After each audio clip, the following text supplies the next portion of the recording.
Hey everybody, we're down to the last project of the year. It's the family budget project.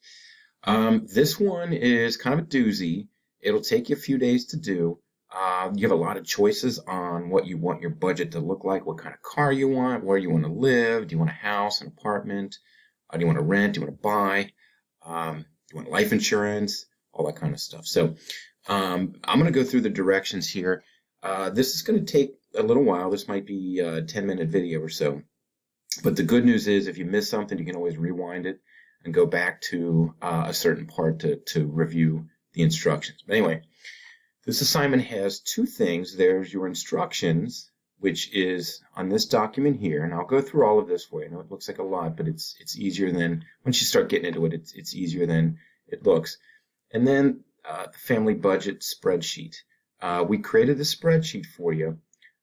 Basically, what you're going to be doing is when you come across, we've already calculated some of the stuff for you, but you know when you go to buy a car and you figure out how much your monthly car payments are going to be, you just put the amount in here. Let's say it's $600. Okay, you can see what it's going to do. It's going to do two things. It subtracts it from your budget here, how much is left over. So as you add things, it'll subtract from your budget. Okay, so I added it on this line here, and you can see the bottom line has gone down $600 here.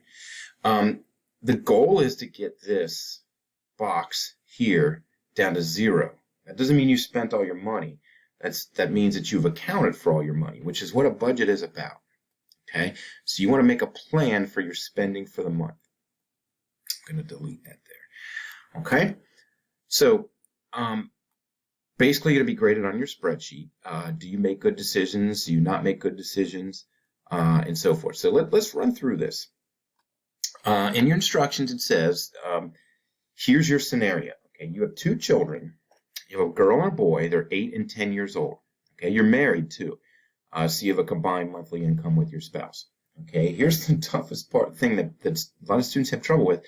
Most of your budgeting decisions will focus on meeting the kids' basic needs. Your needs come second.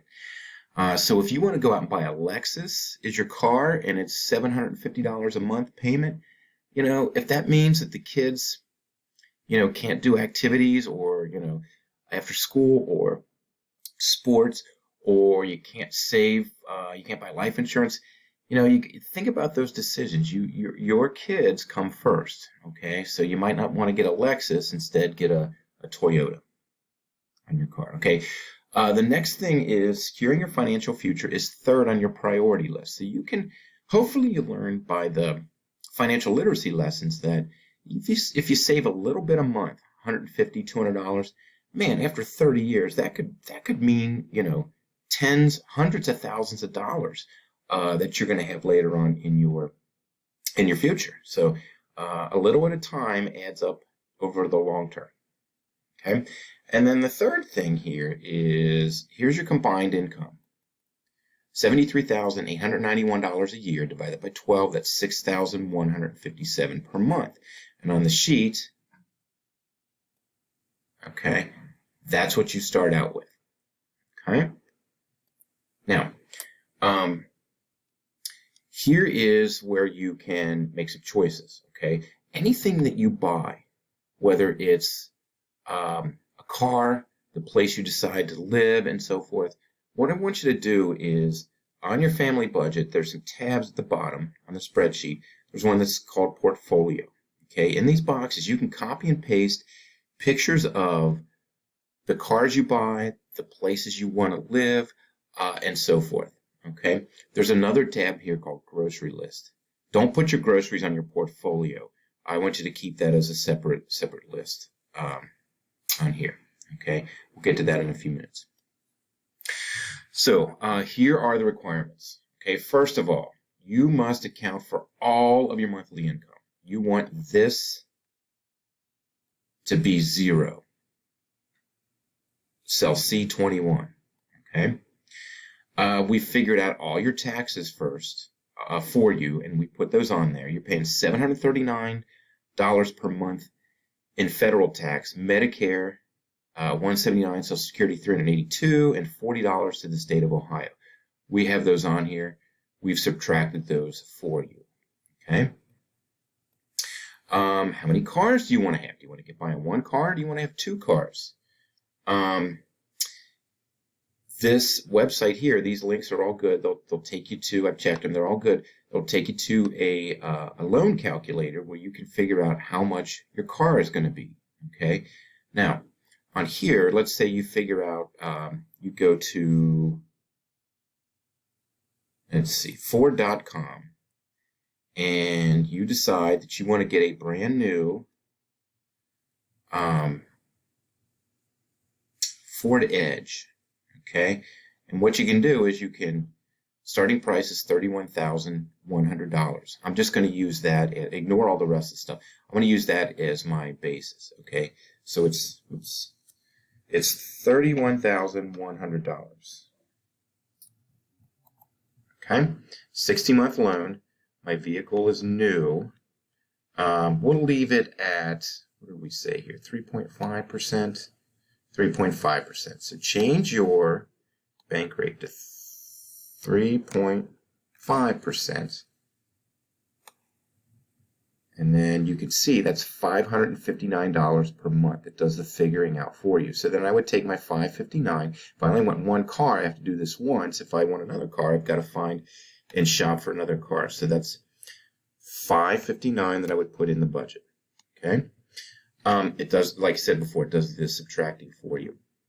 Only, by the way, only put stuff in this red column here. You don't have to worry about the green or the blue.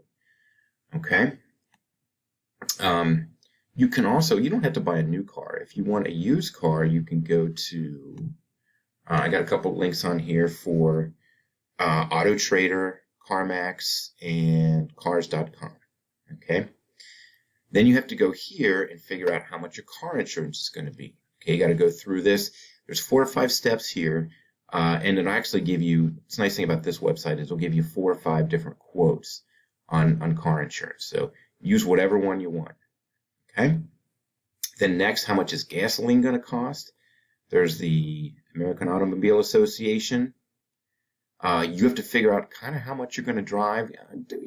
Use what you do now, how much you drive now if you have a driver's license in a car. Just figure out your mileage per day, and then multiply. You got to multiply that by 30, and that'll give you your how much you're going to pay for gas. Okay.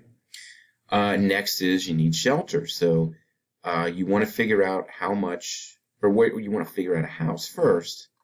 And then this is Zillow. I'm sorry, Realtor.com. This is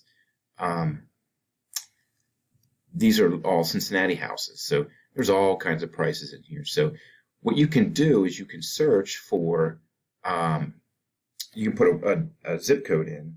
School zip code is 45231, and you can select there, and it'll tell you all the houses and how much they cost in and around that area. You can see here's one for 170.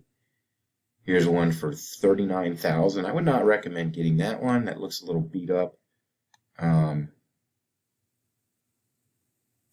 There's condos, there's townhomes, all kinds of stuff. So you can find something really nice. Remember, it's you and your spouse and your 2 kids. So let's say I choose this one for $229. Okay, I'm going to take that price then, $229. If this looks pretty nice, this is the one I want to go with. What I'll do is then go to the mortgage and figure out how much I'm going to pay per month. Okay, my loan is $229, and you want to change this to a 30-year rate. And we'll hit calculate. You can see it's $1,160.31, and then I would go ahead and put that on the budget.